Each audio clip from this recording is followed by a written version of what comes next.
Assalamualaikum warahmatullahi wabarakatuh.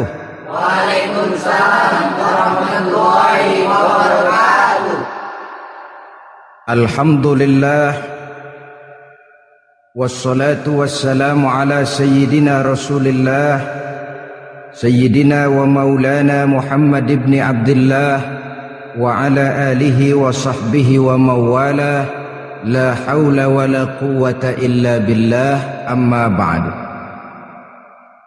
Bapak-bapak, ibu-ibu, saudara-saudara kaum muslimin rahimakumullah. Di dunia ini mudah mencari pengadilan, tapi sulit untuk mencari ketidakadilan. Andai kata hidup cuma sekali, tidak akan ada hidup sesudah hidup yang sekarang ini. Bagaimanakah nasib mereka yang lepas dari pengadilan dunia ini? Alangkah tidak adilnya Allah, andai kata tidak ada kehidupan sesudah hidup yang sekarang. Tentulah akan terjadi di mana orang menghalalkan segala macam cara untuk mencapai tujuan. Yang penting kan saya kaya, yang penting kan saya punya jabatan dan kedudukan tinggi. Kalau perlu jilat atas, jilat atas. Kalau perlu sikut kiri kanan, sikut kiri kanan. Kalau perlu injak bawah, injak yang bawah. Ini prinsip daripada orang-orang komunis. Dan pantas karena mereka tidak percaya kepada kiamat. Pantas karena mereka tidak percaya akan adanya kehidupan sesudah hidup yang sekarang ini. Maka saya menghimbau kepada seluruhnya, kita sudah kadung menyepakati negara ini berdasarkan Pancasila. Kita sudah kadung konsensus bahwa PKI dengan seluruh ajarannya tidak punya hak hidup di bumi Pancasila yang kita cintai ini. Maka salah satu ajaran PKI tujuan menghalalkan cara kita orang Indonesia yang berbudi pekerti luhur, yang punya nilai budaya tinggi. Janganlah sampai mencaci PKI, membubarkan PKI, mengutukkan PKI, tapi dalam kehidupan sehari-hari prakteknya prinsip komunis kita pakai. Apa itu? Tujuan menghalalkan cara. Asal sudah tujuan tercapai, cara apapun saja halal. Itu pandangan hidup orang yang tidak percaya kepada adanya hari akhirat. Sebagai muslim yang yakin akhirat ada, kiamat pasti akan datang. Hidup tidak cuma sekali. Maka kalau kita zalim, kalau kita berbuat aniaya, kalau kita melakukan korupsi, kalau kita merugikan orang lain, boleh jadi kita terlepas daripada pengadilan dunia. Tapi ingatlah, kita tidak akan pernah lepas dari pengadilan Allah. Pengadilan Qadhi Rabbul Jalil, di mana kita akan diadili dengan seadil-adilnya, dan tidak satu perbuatan yang bersifat salah, yang bagaimanapun kecilnya, yang akan lepas dari pengadilan di akhirat itu nanti. Pantas saja kalau satu hari malaikat Jibril datang menasihati Rasulullah sallallahu alaihi wasallam, yang artinya juga menasihati kita semua. Apa kata malaikat Jibril kepada baginda Nabi? Ya Muhammad, ish ma syi'ta wa innaka mayyitun. Hai Muhammad, hiduplah semau kamu, tapi jangan lupa kamu pasti akan mati. Kalau memang dilarang tidak terlarang, dicegah tidak tercegah, kamu mau melaksanakan hidup menurut maumu sendiri, persilakan, hiduplah menurut mau dan gayamu. Tapi jangan lupa, fa innaka mayyitun, satu saat kau pasti bakal mati. Dan mati itu bukan akhir dari segalanya.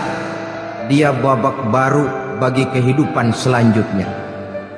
Silakan hidup menurut maumu, tapi jangan lupa kau pasti akan mati. Wa'mal ma syi'ta fa innaka majziyun bih. Kerjakan apa saja yang kamu mau, Kalau kau mau menghalalkan segala macam cara, persilahkan halalkan segala macam cara. Tapi jangan lupa kau akan mendapat balasan dari seluruh amal perbuatanmu. Wa ahbib ma syi'ta fa innaka mufariquhu. Dan cintailah apa saja yang mau kau cintai. Kau cintai anak istrimu, silahkan.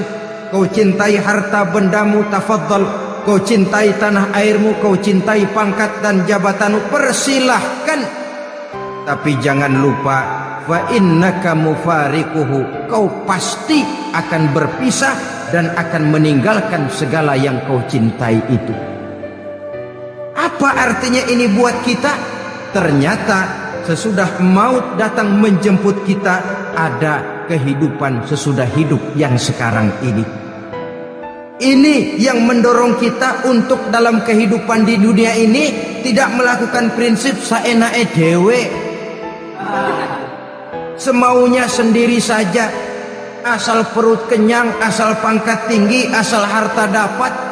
Masa bodoh dengan merugikan orang lain, masa bodoh dengan menipu orang lain.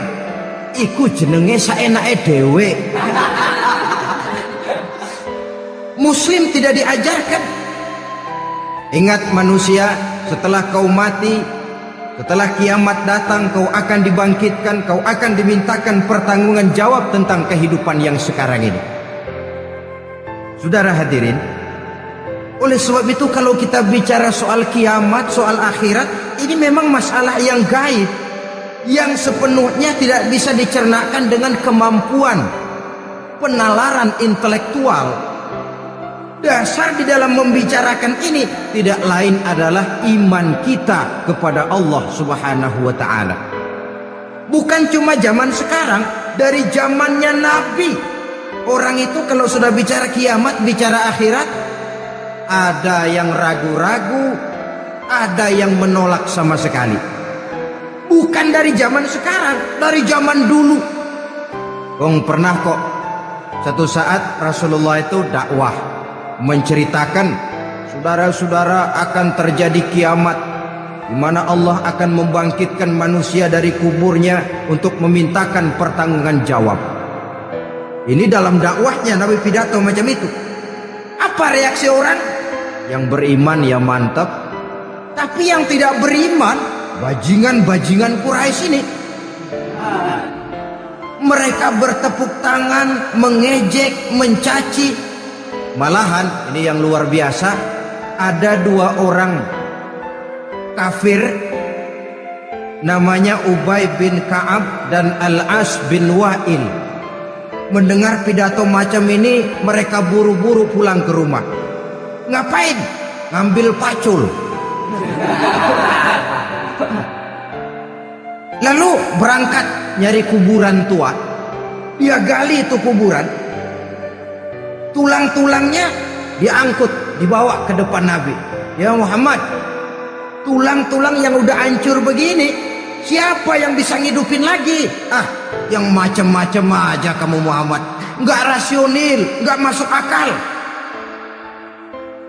Allah menjawab. Apa kata Allah? وَضَرَبَ لَنَا مَثَلًا وَنَسِيَ خَلْقَهُ قال من يحيي العظام وهي رميم قل يحييها الذي أنشأها أول مرة وهو بكل خلق عليم. Mereka memberikan perumpamaan kepada kami, kata Allah. Mereka melupakan asal kejadiannya. Mereka bertanya, siapa yang sanggup menghidupkan tulang belulang yang sudah hancur kayak begini? Qul yuhyiha alladhi ansha'aha awwala marrah. Katakan kepada mereka Muhammad, yang akan menghidupkannya adalah Dia yang telah menciptakannya pertama kali dulu. Kalau Dia sanggup menciptakan, Dia tentu lebih sanggup lagi untuk mengembalikan reproduksi ciptaan itu sebagaimana semula.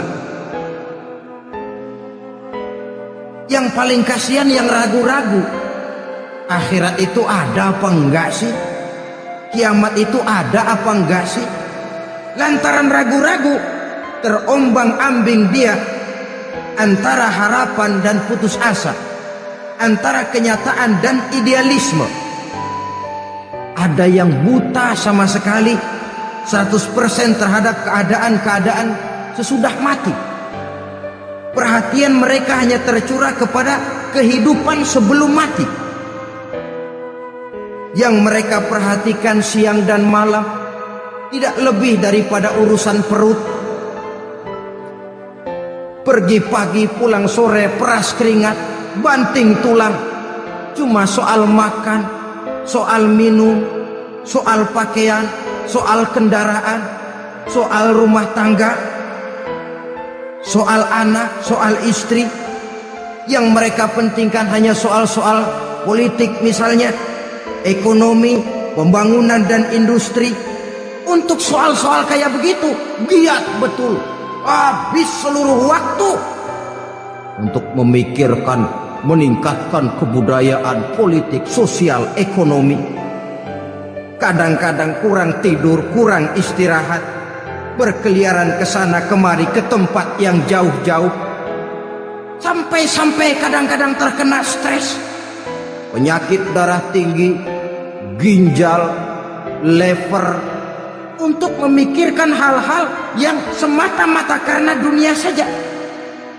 Lantas boleh jadi mereka mendapatkan kekayaan yang berlimpah ruah, mendapatkan kedudukan yang tinggi, nama yang semerbak, dikenal orang di barat dan di timur, di utara dan di selatan. Tetapi alangkah kecewanya mereka jikalau datang ajal menjemput nyawa, mati mereka, meninggalkan harta yang banyak, nama yang masyhur. Mereka disebut dengan jasa-jasanya. Radio memberitakan, TV menyiarkan, koran-koran memuat. Bahkan nama mereka kadang-kadang dikenang 2-3 tahun setelah wafatnya.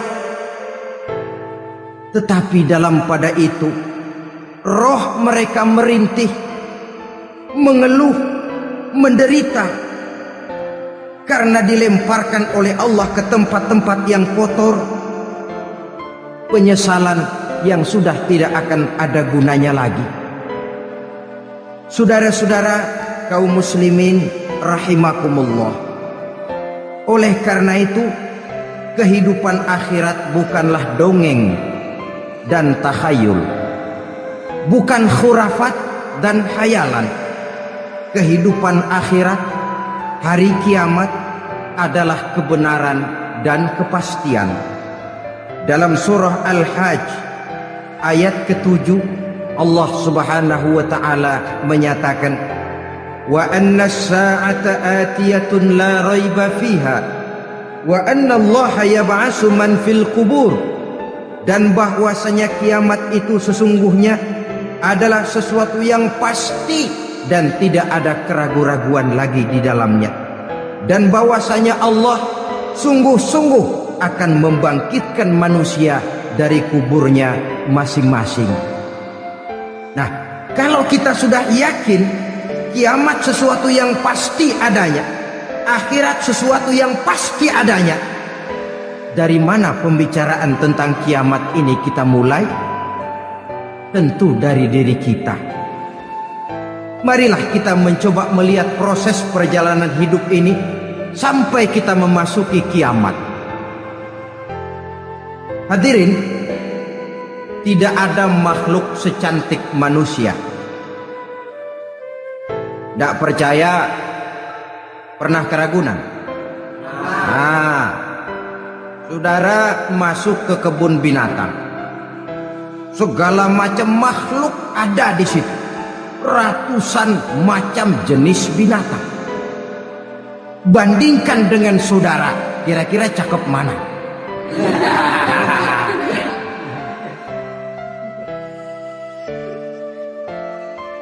Dari seluruh makhluk yang diciptakan Allah itu, manusia fi ahsani taqwim, dalam bentuk yang paling sempurna, sejak susunan biologis sampai kemampuan berpikir. Biologis kita, ya Allah, diciptakan kita begini rupa. Diberikan 2 kaki untuk berjalan, 2 tangan untuk bekerja. diberikan dua mata, dua-duanya di depan. Pernah saudara mikir kalau mata kita yang satu di depan, yang satu di belakang? Rasanya gak laku kacamata itu.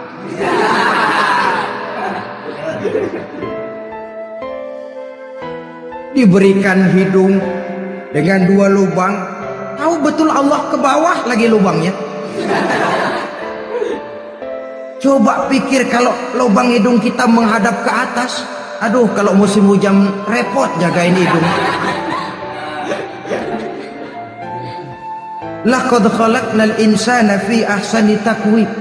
Sungguh telah kami ciptakan manusia dalam bentuk kejadian yang paling sempurna ketimbang makhluk-makhluk Allah lainnya. Nah, kesempurnaan manusia ini oleh karena hidupnya terdiri dari dua unsur pokok. Pertama unsur jasmani dan kedua unsur rohani. Jasad dan roh. Jasad yang terlihat sekarang ini, potongan saudara yang ngejedok di depan saya ini jasad saudara. Ini yang berasal dari saripati makanan yang dimakan oleh bapak ibu kita. Lalu hasil kerjasama yang baik antara ibu dengan bapak, terwujudlah kita. Kalimat langsungnya jasad ini berasal dari tanah yang tadi berubah dari bayi, remaja, dewasa, meningkat hari tua. Yang berubah itu jasmani kita. Kenapa? Karena jasmani itu materi, benda, daya tahannya terbatas. Dia berubah oleh pergeseran massa dan pertukaran waktu. Apa ada orang makin tua makin cakep? Jasmani oleh karena dia materi, dia berubah oleh pergeseran massa dan pertukaran waktu. Nah, yang menyebabkan jasmani itu bergerak karena ada roh di dalamnya. Ini yang menyebabkan kehidupan. Ini yang menjadi sumber kehidupan, pusat kesadaran dan pengertian dalam kehidupan manusia. Tanpa roh dalam diri kita, maka jasad kita. Pernah lihat orang mati? Nah, itu kalau orang mati, coba perhatikan. Apanya yang kurang? Kupingnya masih ada, tapi sudah tidak sanggup mendengar. Matanya masih lengkap, tapi tidak mampu melihat. Jangankan melihat, terbuka saja tidak. Mulutnya masih ada, tapi sudah tidak bicara lagi. Telinganya cukup, tapi tidak sanggup mendengar. Kakinya lengkap, tapi tidak mampu lagi berjalan. Apa penyebabnya itu? Ternyata jasmani kita, jasad ini, manakala sudah ditinggalkan oleh ruh, dia tidak akan bisa berdaya apa-apa. Tidak mampu berjalan, tidak pula berbuat, tidak pula bekerja apapun saja. Saudara-saudara, dua-duanya punya kebutuhan. Jasmani ada kebutuhannya, rohani pun ada kebutuhannya. Jasmani yang jelas perlu makan, perlu minum, perlu tidur, perlu pakaian, dan sebagainya. Nah, apabila saat berpisah datang, ajal sampai, berpisahlah roh dan jasad. Dan itulah yang dinamakan dengan maut. Jadi apa sih mati itu? Mati adalah berpisahnya roh dengan jasad. Sebab itu Islam sangat menganjurkan kita untuk banyak-banyak mengingat mati. Bagaimana caranya mengingat mati? Pertama, mati itu kan pasti. Kira-kira yang hadir di sini ada yang nggak mati nggak? Kira-kira? Semuanya bakal mati kan? Berani? Sekarang mau? Saudara, sebenarnya kalau kita merenung lebih jauh, orang itu tidak perlu takut mati. Walaupun tidak boleh terlalu berani menghadapi mati. Karena bagaimanapun takutnya kita kepada mati, toh dia pasti datang. Bagaimanapun beraninya kita mati, kalau belum ajal ya tidak mati juga. Jadi muslim itu kan harus berani menghadapi hidup dan tidak takut menghadapi mati. Mati adalah sesuatu yang pasti. Muslim dianjurkan banyak-banyak mengingat mati dalam kehidupan. Caranya bagaimana? Pertama, berziarah nengokin teman yang sakit. Ya? Suka nengokin teman yang sakit enggak? Oh, itu pahalanya kata Nabi. Menengok orang yang sedang sakit lebih afdol daripada sholat sunnah 1000 rakaat. Apa pernah saudara sembahyang sunnah sampai 1000 rakaat? Nengokin orang sakit pahalanya lebih afdol daripada itu. Kenapa menengoki orang sakit mengingatkan kita kepada mati? Iya ya, ini teman saya yang kemarin segar banget, bercanda sama saya, ketawa sama-sama, sekarang terbaring tidak berdaya, hilang kemampuannya, hilang keceriaannya, sakit. Iya kalau sembuh, kalau ajal, iya sekarang giliran dia, kalau jatuh ke saya. Lalu menghibur teman dengan kata-kata yang enak, yang akan mendatangkan sugesti supaya dia cepat sembuh. Jangan nengokin orang sakit jujur. Sakit apa lo? Perut. Emang teman gua kemarin sakit begini mati. Wah, itu orang bisa jadi shock lantaran etika kita tidak akan sampai ke sana. Menjenguk orang sakit akan mengingatkan kita kepada mati. Apalagi ziarah kubur. Ada yang orang tuanya sudah meninggal? Nah, kalau ada, ya tidak bisa tiap hari, sekurang-kurangnya seminggu sekali. Jumat pagi misalnya ziarah kita ke kubur. Sehingga kalau kita masuk kubur kan ada etikanya. Assalamualaikum ya ahlal kubur wa inna insyaallahu bikum lahiqun. Hai penduduk kubur, keselamatan bagi kamu dan kami yang masih hidup sekarang ini insyaallah pasti bakal nyusul kamu. Iya, yang kemarin gagah bener sekarang terbaring tanpa daya. Ini unggukan kuburannya. Yang kemarin ada sekarang sudah tidak ada. Kemana dia? Kami satu saat pasti akan begini. Ingat mati. Lalu apalagi yang bisa membuat kita ingat kepada mati? Mengawal jenazah. Bukankah sangat dianjurkan oleh agama? Bahkan kalau bisa sejak mengurusnya, memandikannya, mengkafankannya, menyolatkannya untuk kemudian mengantarnya ke kubur.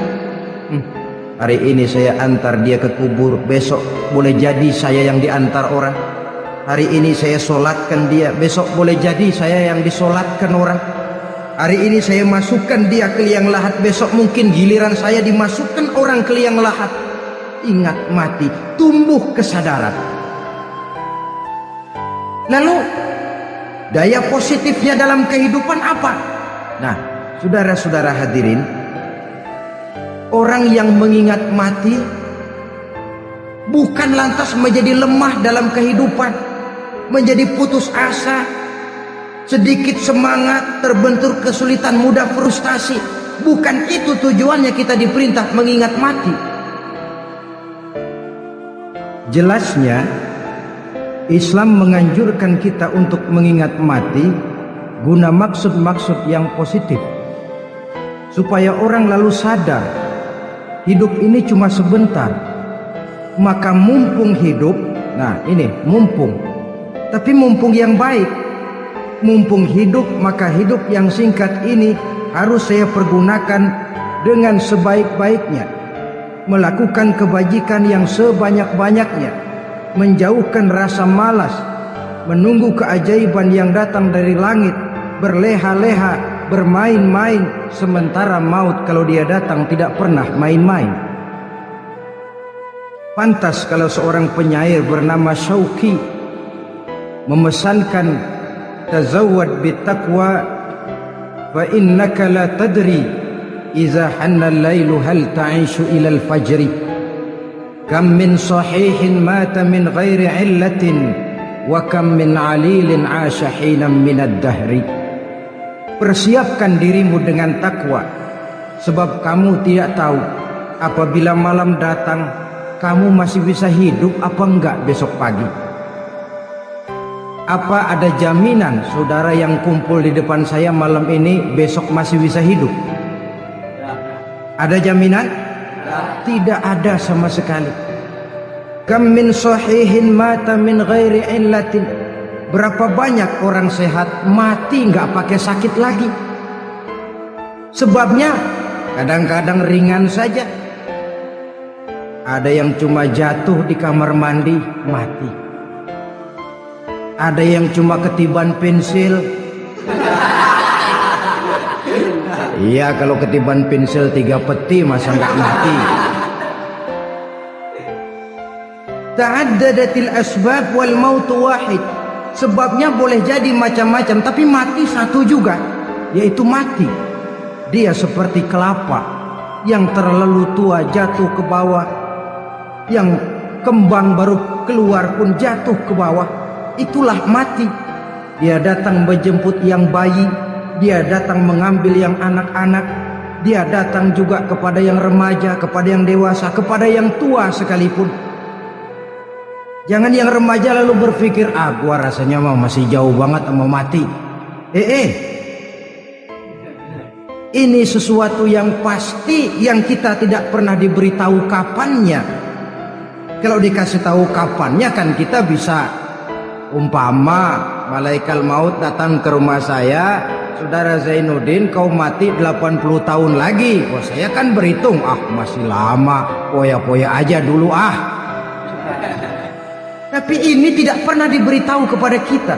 Lantaran tidak diberitahu itulah kita perlu bersiap-siap dengan selalu mengingat-ingat mati yang mendorong kita untuk berbuat positif.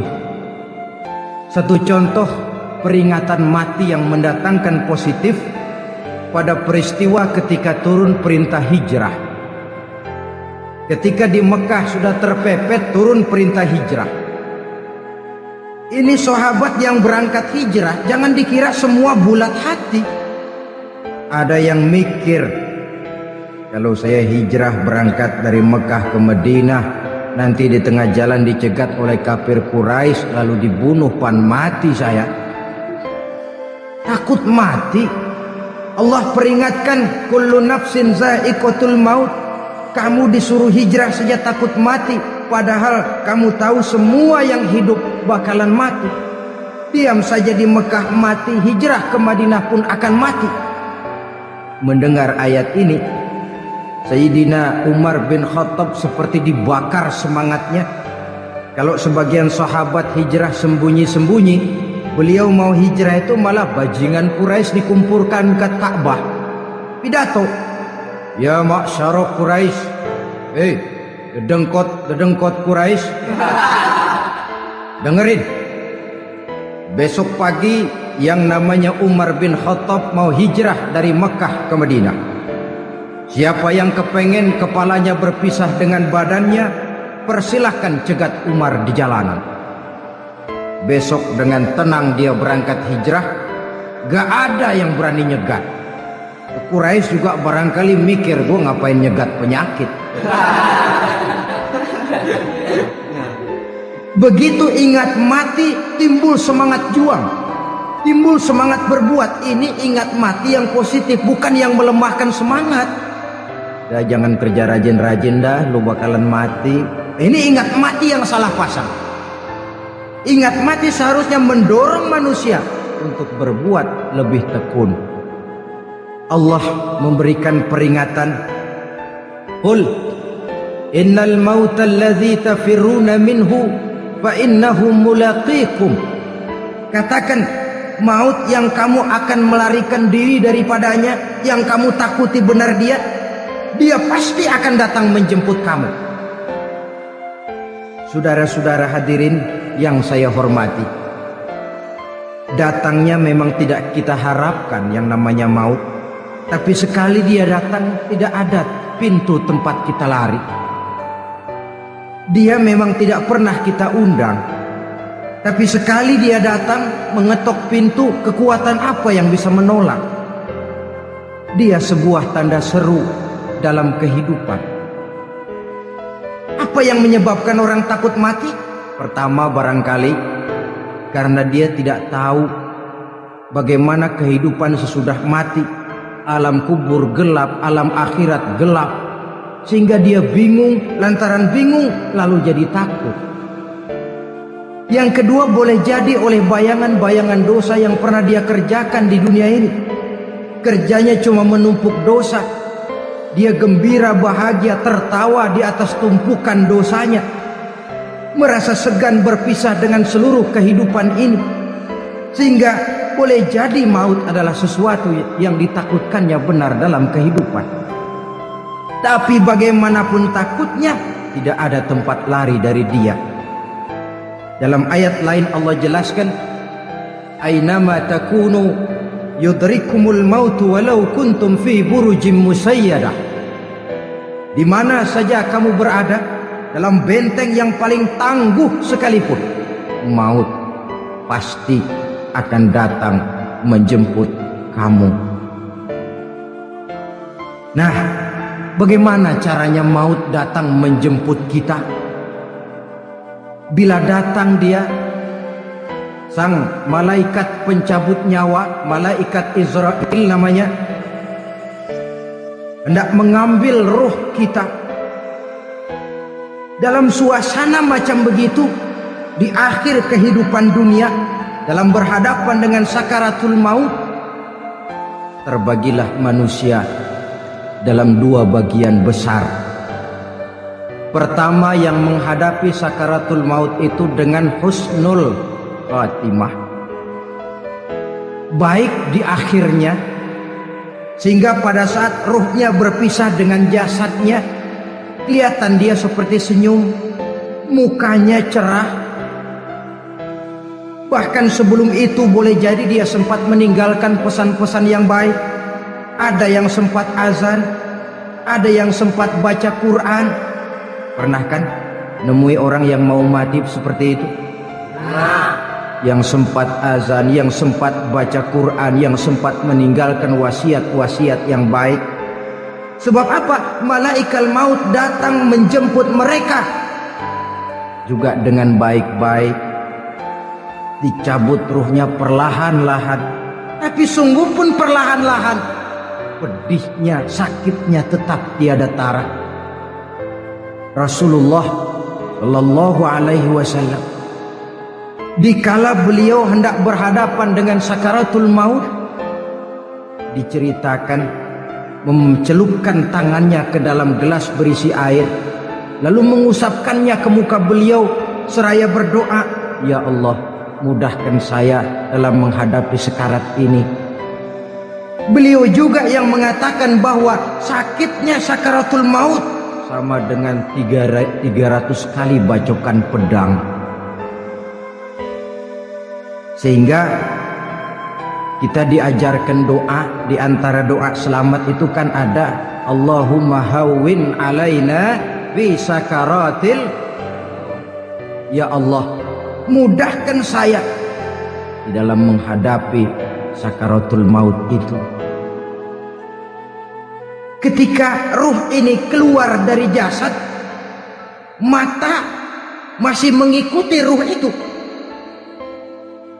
Jika kadang-kadang ada yang matanya terbelalak dan tidak sempat ditutup, terbuka terus, mengikuti ruh itu keluar dari jasadnya. Adapun golongan kedua, manusia yang ketika berhadapan dengan sakaratul maut mendapatkan su'ul khatimah, jelek di penghabisannya. Sekaratnya sudah setengah mati, lalu jelek juga di akhirnya, mati dalam keadaan yang tidak baik, tidak terpuji. Ada yang lagi megang kartu, mati. Ada yang lagi di tempat ngadu ayam, mati. Ada yang lagi di tempat pelacuran, mati. Ada yang lagi megang botol minuman keras, mati. Nih barangkali malaikat maut gemes banget nariknya, lu bajingan, lu tarik terus ya.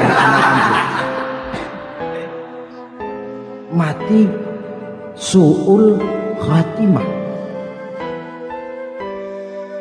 Makanya bagus itu. Kadang-kadang di majelis-majelis taklim kan sering dibaca, ya Allah biha, ya Allah biha, ya Allah bihusnil khatimah. Kan ada itu? Ada enggak? Saudara hadirin, mohon agar oleh Allah kita diberikan husnul khatimah, baik di saat ruh akan berpisah dengan jasad. Ini sesuatu yang pasti. Sang malaikat maut datang menjemput nyawa. Setelah ruh berpisah dari badan, maka tinggallah sang badan, ditangisi oleh semua yang kita tinggalkan. Sehingga kepada putrinya Fatimah, ketika malaikat maut datang hendak menjemput baginda Nabi, beliau berkata kepada anaknya, Fatimah, kamu tahu siapa yang datang? Saya tidak tahu, Bapak. Yang datang hadimul lazat. Itu dia yang menghancurkan seluruh kesenangan dunia. Wa qati'us syahwat, yang memisahkan kita dengan seluruh yang kita cintai. Dia malaikat maut, Pak. Manakala jasad sudah ditinggalkan oleh ruh, itulah yang dikerubungi orang. Anak menangis, istri menangis, orang tua bersedih, teman-teman merasa kehilangan, menangisi jasad. Diuruslah jasad kita, dimandikan sebagaimana mestinya, dikafankan dengan kain putih 3 lembar. Itu yang hendak kita bawa kembali ke tempat asal kita. Pakaian sutra, jas yang mereknya Switzerland wool, kain yang Samarinda, sepatu yang Belly atau Beltoni, jam tangan yang Rolex, kendaraan yang serba mewah, tidak ada yang menyertai kita. Kain putih 3 lembar itu saja lagi. Demi setelah dikafankan, dibujurkan kita menghadap ke arah kiblat, orang banyak pun datang menyolatkan kita dengan 4 takbir, diiringi dengan doa. Lalu upacara pelepasan, berangkat kita meninggalkan anak, istri, suami, kampung halaman, tanah air, bahkan alam dunia ini. Selamat tinggal alam dan seluruh isinya. Tinggallah yang tinggal. Saya akan kembali ke tempat asal dari mana saya datang, untuk kembali mempertanggungjawabkan seluruh perbuatan saya dalam kehidupan ini. Manakala upacara pelepasan selesailah sudah, dimasukkan kita ke keranda jenazah, digotong orang, bismillah wa ala millati rasulillah, dibawa ke tempat peristirahatan terakhir katanya. Padahal dulu kalau mau kita istirahat, ke villa lah kita, ke Bali lah kita, ke Hong Kong lah kita, ke tempat-tempat tamasya yang indah.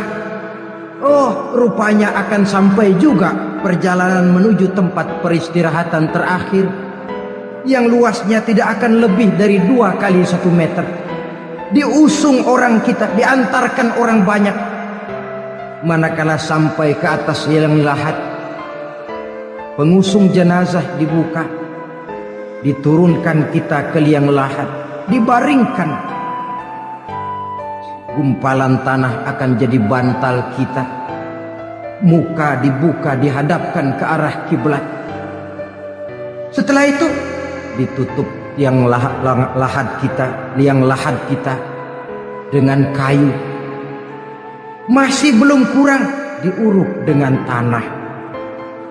Yang menguruk orang-orang yang tadinya mencintai kita, menyayangi kita. Tapi ketika jasad sudah ditinggalkan ruh, habis rupanya cintanya. Coba jasad kalau sudah ditinggalkan ruh 3 hari aja di rumah serem. Ya mayit siapa yang betah nemenin mayit.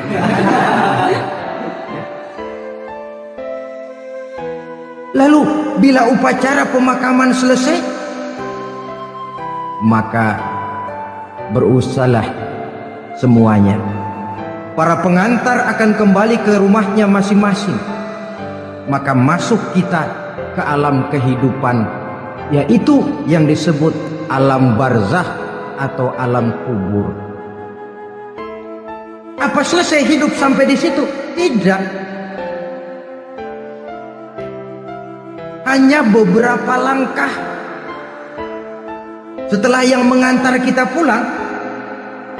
Diriwayatkan dalam hadis Bukhari dan Muslim, bila seseorang sudah diletakkan di kuburnya, lalu yang mengantar kembali pulang, maka roh si mayit akan dapat mendengar bunyi terompah orang yang pulang itu. Bunyi terompahnya terdengar. Datang 2 malaikat menanyakan dia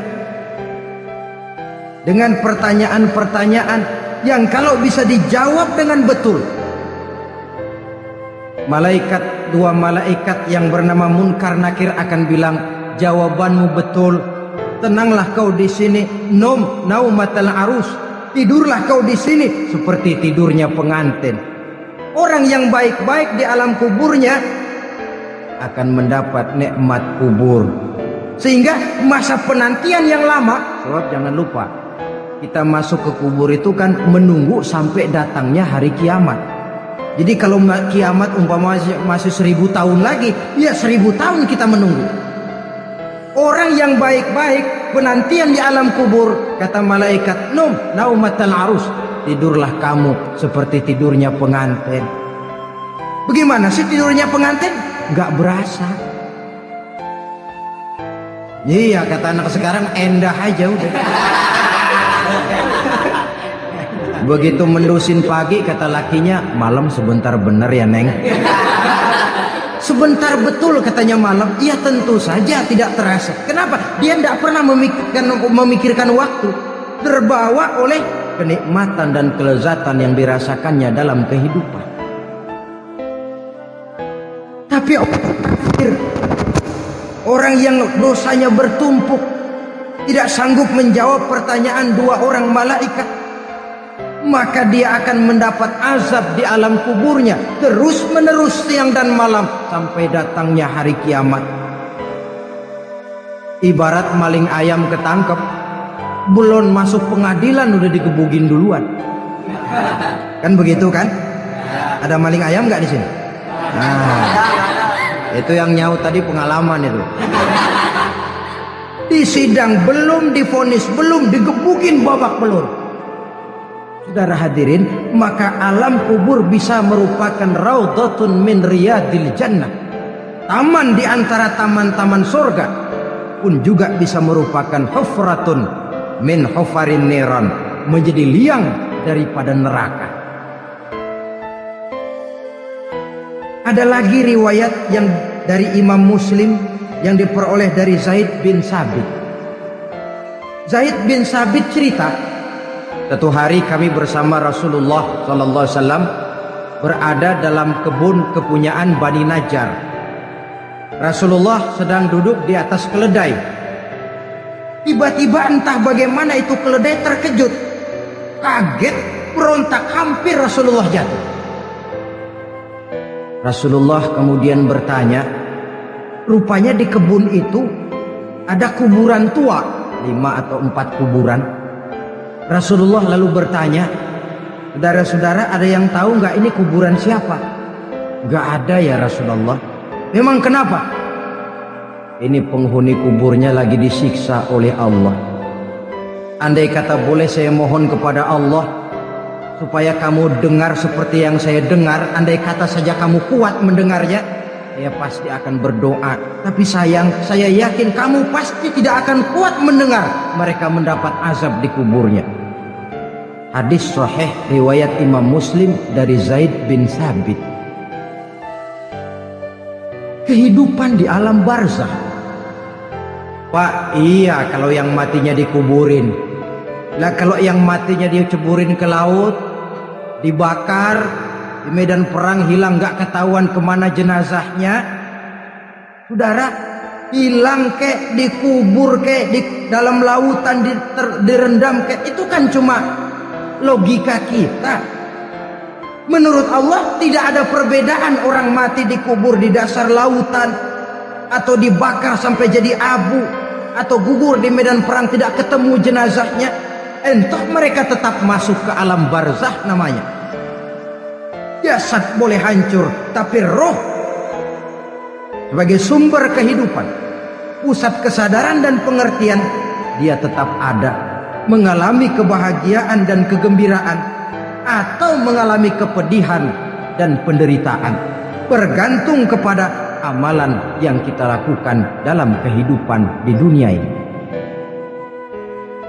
Maka dalam Yasin tadi kan jelas, qul yuhyiha alladzi ansha'aha awwala marrah, yang menghidupkan mereka yang dikubur di dasar lautan, mereka yang dibakar sampai jadi abu, yang akan menghidupkan ialah Allah yang menciptakan mereka dulu pertama kalinya. Jadi kalau sudah ada aslinya, ya tentu tidak perlu contoh lagi, akan sangat mudah membuatnya.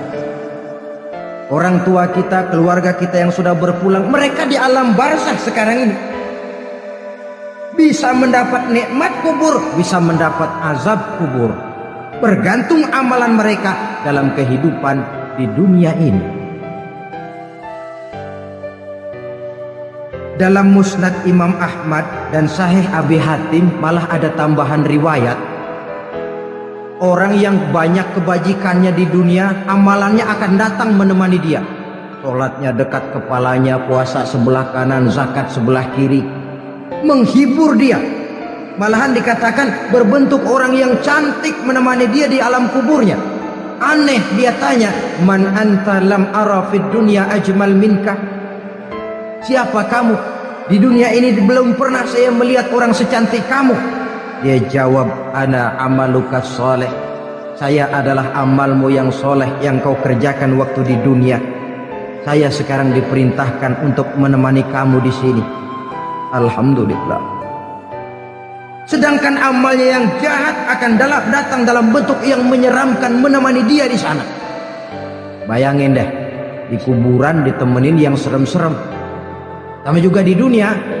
Di dunia, kalau kita di tempat gelap ditemenin orang cakep, enak nggak? Wah, pengalaman. Tapi coba bayangin, sudah tempatnya gelap, yang nemenin jelek nggak ketulungan, gerah kita.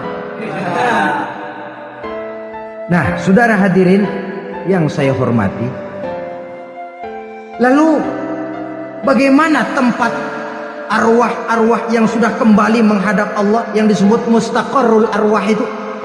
Macam-macam tingkatannya sesuai dengan profesi dan amalannya waktu di dunia. Ada roh-roh itu yang setelah pisah dengan jasad, artinya mati, ditempatkan di tempat yang disebut a'la iliyin, tempat yang tertinggi. Siapa ini? Arwahnya para nabi dan para rasul. Ini fi a'la iliyin, di tempat yang tertinggi. Arwahnya para nabi, arwahnya para rasul. Dan karena kita bukan nabi, bukan rasul, ya jangan mimpi dapat tempat fi a'la iliyin, kecuali kalau Allah menghendaki. Itu hak prerogatif Allah, tapi kan tidak adil kalau Allah melakukan itu. Ini kelompok roh-roh yang masuk golongan VIP. Wah, the first class. Para nabi, para rasul. Lalu ada pula roh-roh itu yang setelah pisah dengan jasadnya diumpamakan seperti burung-burung hijau yang berterbangan di perkebun-kebunan surga. Roh siapa mereka ini? Rohnya para syuhada, orang-orang yang mati syahid gugur membela agama. Nah, ini bedanya orang mati syahid dengan pahlawan ya. Apa bedanya syuhada dengan pahlawan? Kalau syuhada, orang yang gugur membela agama, niatnya karena Allah, mati syahid.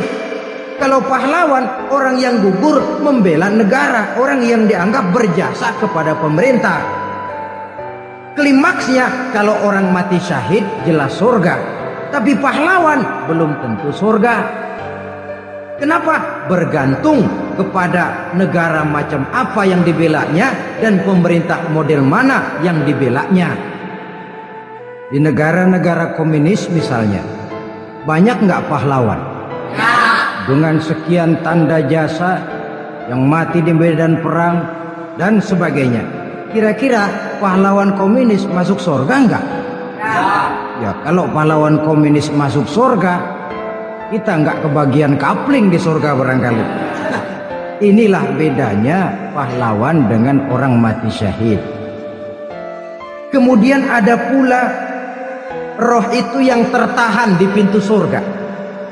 Tertahan di pintu surga. Ini seperti tadi, orang yang mati syahid tapi masih ada kaitan di dunia. Rasulullah pernah ditanya orang, ya Rasul, kalau saya maju ke medan perang bela agama, mati syahid, apa saya masuk surga? Ya, masuk surga. Kecuali kata Nabi, kalau masih punya utang.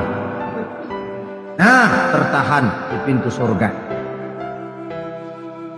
Ada pula roh itu yang tertahan di alam kuburnya. Ini umumnya seperti tadi itu. Ada mempunyai dosa, mempunyai kesalahan, sehingga merasakan azab kubur. Ada juga roh itu yang tertahan di permukaan bumi. Mereka yang dalam hidup selalu menumpuk dosa-dosa yang besar, meninggal sebelum keburu untuk bertaubat. Saudara hadirin yang saya hormati, inilah yang kita khawatirkan. Sebab jikalau pada saat roh sudah datang, jikalau saatnya roh datang berpisah dengan jasad, menemukan sakaratul maut, saat itu taubat sudah tidak akan ada gunanya lagi.